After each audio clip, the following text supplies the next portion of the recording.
अमित शाह और नड्डा की कोई ऐसी कमजोरी है जो इसकी मुट्ठी में कैद है ब्रजभूषण शरण सिंह की, जो उसने 20 जनवरी को भी दावा किया था कि मैं अगर मुंह खोलूंगा तो सुनामी आ जाएगा। तो उस सुनामी में नरेंद्र मोदी, अमित शाह और नड्डा क्या बह जाने वाले हैं, तहस नहस हो जाने वाले हैं। एक बात, दूसरा महत्वपूर्ण सवाल अब खड़ा किया कि ये सारी की सारी लड़ाई मोदी सरकार के खिलाफ है। मैं आपके माध्यम से जानना चाहता हूं, इन लड़कियों का बड़ा दावा है और खास करके जब अंडर एज की थी तब की लड़कियों के शोषण का जो जिक्र आ रहा है, उस जिक्र को करते हुए मैं ये तमाम जो सामाजिक सरोकार रखने वाले लोग हैं, जो जानते हैं कि मर्यादा होती है, उन सब बातों की तह पर नहीं जाएंगे।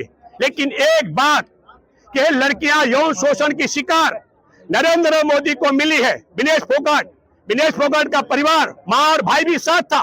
विनेश ने यह दावा किया कि तब मैंने प्रधानमंत्री को यौन शोषणकर्ता के खिलाफ इशारे में बात की थी।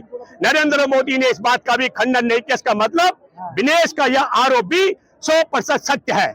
लेकिन आज रात ये जो घटनाक्रम किया गया, इसके पीछे की क्रोनोलॉजी को आपको और हमको समझना पड़ेगा। मैंने पहले भी दावा किया था, आज भी कह रहा हूं, एक अगर हमारे देश में सुप्रीम कोर्ट के मुख्य न्यायाधीश ने अपनी इस मसले पर सुनवाई के दौरान गंभीरता के साथ में अगर फैसला सुनाते तो आज ये दिन नहीं देखना पड़ता। तत्काल कानून ये कहता है कि जिन पुलिसकर्मियों ने यौन शोषण के खिलाफ लिखित शिकायत का संज्ञान लेके एफआईआर में तब्दील नहीं किया, ऐसे पुलिसकर्मियों को तत्काल सुप्रीम कोर्ट के मुख्य न्यायाधीश की अध्यक्षता में जो बेंच थी, उसकी जिम्मेवारी बनती थी उन पर मुकदमा करके उन्हें तिहाड़ भिजवाना था, ताकि एफआईआर दर्ज होने के बाद नरेंद्र मोदी, अमित शाह, नड्डा के इशारे पर नाच रही दिल्ली पुलिस यौन शोषणकर्ता को गिरफ्तार करने में आनाकानी नहीं करती। लेकिन ये सारा का सारा पटकथा किसलिए लिखा जा रहा है? कर्नाटक चुनाव की पोलिंग से पहले अगर ब्रजभूषण शरण सिंह को गिरफ्तार करके नरेंद्र मोदी ने तिहाड़ भिजवाया तो मैं दावा करता हूं, मैंने भारत की यात्राएं की है। अभी भी 2018 में संविधान सम्मान यात्रा हमने की पूरे देश की। हम कर्नाटक के लोगों को जानते हैं। कर्नाटक में दहाई का आंकड़ा भाजपा नहीं छू सकती है। इसलिए कर्नाटक में भाजपा के वोट बैंक को बचाने के लिए दिल्ली पुलिस यौन शोषण के मामले में पॉस्को एक्ट के तहत दर्ज मुकदमा होने के बावजूद ब्रजभूषण शरण सिंह को गिरफ्तार नहीं कर रही है। और आज सुप्रीम कोर्ट में सुनवाई की तिथि थी। आज आप 28 तारीख को 7 दिन का वक्त दिया गया था और दिल्ली पुलिस ने पटकथा लिखी, अपने ही बदमाश भेजे। आज डीसीपी कह रहा है इलाके का कि देखिए कोई पुलिसकर्मी शराब पिया हुआ नहीं था, किसी और मेरे 5 पुलिसकर्मी घायल हुए। ये पूरी पटकथा लिखी गई है और फिर आज सुप्रीम कोर्ट में कहा जाएगा क्योंकि वहां पर हमारे पुलिसकर्मी जो सुरक्षा में थे उन पर हमला हुआ, हमें जांच के लिए वक्त दिया जाए। और ठीक 10 अगस्त को कर्नाटक चुनाव से पहले, वोटिंग से पहले, नरेंद्र मोदी, अमित शाह के इशारे पर दिल्ली पुलिस किसी भी कीमत पर ब्रजभूषण शरण सिंह को गिरफ्तार नहीं करना चाह रहे। इसलिए आपके माध्यम से मैं अपील करता हूं, इस बात को इतना फैलाए ताकि देश की सुप्रीम कोर्ट में बैठे इस मसले पर धृतराष्ट्र की भूमिका निभा रहे मुख्य न्यायाधीश तत्काल नहीं जानबूझ के किया जा रहा। मैं बता रहा हूं पटकथा का, सुप्रीम कोर्ट में बैठे मुख्य न्यायाधीश तक ये बात पहुंचे कि आपने ईमानदारी के साथ में यौन शोषण की शिकार हमारे देश में ओलंपिक पदक विजेताओं की बात नहीं सुनी। और यह क्रोनोलॉजी का हिस्सा है। पहले सुप्रीम कोर्ट सुनवाई करता है और सुप्रीम कोर्ट सुनवाई करते करते और फिर इसके बाद में सुप्रीम कोर्ट सुनवाई करने के बाद इसे हाई कोर्ट में ट्रांसफर करता है। मैं दावे के साथ में कह सकता हूं सुप्रीम कोर्ट इस प्रकार का खेल भी भाजपा के वोट बैंक को कर्नाटक में बचाने के षड्यंत्र के तहत खेल रहा है। यह मैं दावे के साथ कह सकता हूं। आरोप घंटे में कोर्ट हो सकता है। करिए, अच्छा एक मिनट, चलिए ये सवाल है कि मैं सुप्रीम कोर्ट पर आरोप लगा रहा हूं। जितने भी देश में कानून के जानकार हैं, मैं आप सब लोगों से अपील करता हूं, आपको भी चाहिए इसमें कमेंट्स में लिख के शेयर भी करें। क्या हमारे देश में यौन शोषण की शिकायत लेकर कोई किसी भी थाने में चला जाए मुकदमा दर्ज होता है? सबसे बड़ा उदाहरण हमारे सामने संत आसाराम, जिसका चेला नरेंद्र मोदी है, उसके बलात्कार पीड़िता का अगस्त 2013 का है। वो माँ बेटी, पिता और बेटी थाने गए, मुकदमा दर्ज हुआ था। प्रधानमंत्री और अमित शाह के इशारे पर सुप्रीम कोर्ट के मुख्य न्यायाधीश ने पूरे देश में एक नई नजीर बना दी है।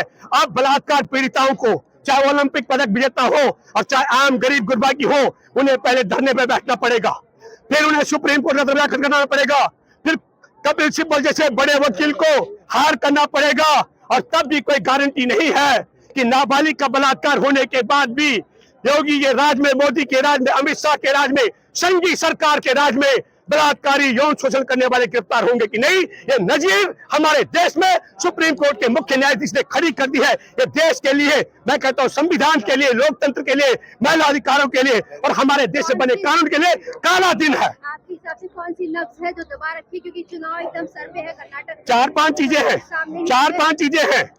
एक बड़ी महत्वपूर्ण बात है कि जस्टिस लोया की हत्या के बाद जज डरे हुए हैं।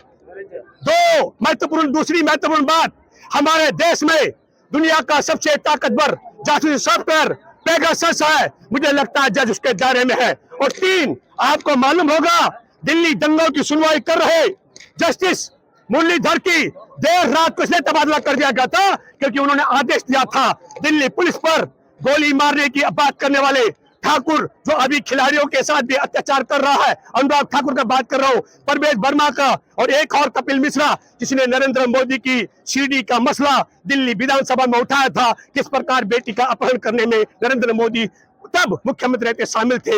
इन तीनों के खिलाफ मुकदमा दर्ज करने का आदेश दिया था देर रात को। तीसरा डर यह हो सकता है कि जज डरे हुए हैं तबादले को लेकर के, और चौथा डर है हमारे देश में, आपने देखा होगा अरुण कुमार मिश्रा 8 महीने तक कब्जा करके रखे जब तक उन्हें NHRC का चेयरमैन नहीं बनाया गया। हो सकता है इस प्रकार का लालच भी हो, और इस प्रकार का लालच भी हो जो 4 जज सड़क में आए थे, उनमें से एक जज ने अपने लिए राज्यसभा का रास्ता अख्तियार किया है। लेकिन मैं आपके माध्यम से अपील करता हूं, हमारे देश में शहादत हुई है जस्टिस लोया की, हमारे जैसे तमाम लोग तड़ी पार के खिलाफ सुनवाई करने वाले उस शहादत को तब तक याद रखेंगे जब तक हमारे देश में हम जिंदा रहेंगे और हमारे देश में संविधान कायम रहेगा। इसलिए निडर होकर के, मौत तो आने की चीज है और जान जाने की चीज है, मैं जजों से अपील करता हूं कि ये जस्टिस लोया की हत्या के बाद डरने की जरूरत नहीं है। मौत एक दिन जरूर आना है और जान ने जरूर जाना है। सुप्रीम कोर्ट ये कह रहा है कि भाई मामला जो था सिर्फ FIR दर्ज कराने की मांग थी, मैंने FIR दर्ज करवा दिया, अब जांच हाईकोर्ट करेगी।